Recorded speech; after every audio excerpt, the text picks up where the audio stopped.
இந்த அன்பை போல வேறேது வார்த்தைகள் எல்லாம் போதாது.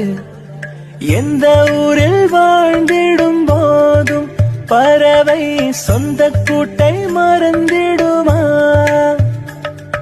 எங்கு சென்று பூத்திடும் போதும் மலரை வேர்கள் விட்டு